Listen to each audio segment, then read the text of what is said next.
Allah subhanahu ve teala keçmiş olan Rəcəb ayını bizim üçün xeyirli etsin. Oradakı əməllərimizi bizdən qəbul etsin, günahlarımızı bağışlasın.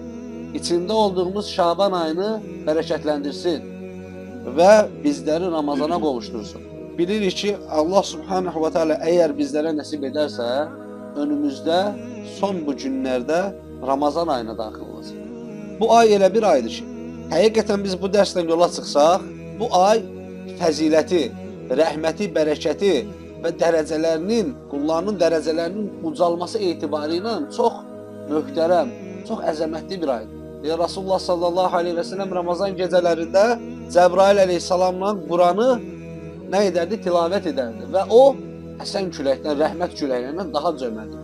Qul bunu oxuyar və nə olar? Başlayar sədəqəsini, məsəl üçün Ramazanın əvvəlində 1000 manat pul verir. Ramazanın davamında amma sədəqə ilə bağlı heç bir əməl etməz. Quranı xətm eləyər, əgər tez bitirirsə, ondan sonra Quranı xətm etməyə səy göstərməz. Birisinə Quran öyrədər, əgər bunda müvəffəqiyyət qazanmırsa, ikinci adamın üzərində bunu yoxlamaz. Və yaxud da digər əməllərində həmçinin. Amma Allah subhanahu və teala'nın bizdən istədiyi bu deyil axı.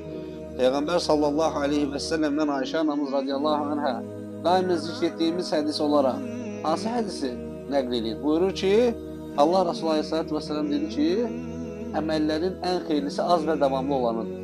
Sən gündə 1 manat verəcəksin, 3 manat, 5 manat verəcəksin. Artıq Allah subhanahu ta'ala sənə nəsib etdiyini sən bilirsən. Və təsarrufda insaflı və vicdanlı davranır. Allahın sənə nəsib etdiyində insaflı və vicdanlı davranıb, orada acların, orada ehtiyac sahiblərinin payını elə ayıracaqsan. 3 manat, 1 manat, 5 manat, amma hər gün verəcəksən. Xeyirli işləri dayanmadan yandırmış olduğun o alovu və yaxud da alovdan üzümüzü döndərsək, daha bir sərinləşdirici bir şeyə, tikmiş olduğun o quyunu boşalmağa, keyfiyyətini itirməyə qoymamaq. Bunun üzərində titizliklə, bunun üzərində çox səliqə ilə işləməlisən. 3 manat verməlisən, hər gün verməlisən. Ramazan ayı bitənə qədər. Və Ramazanda qardaşlar qazanmış olduğumuz tempi bitirməmək lazımdır.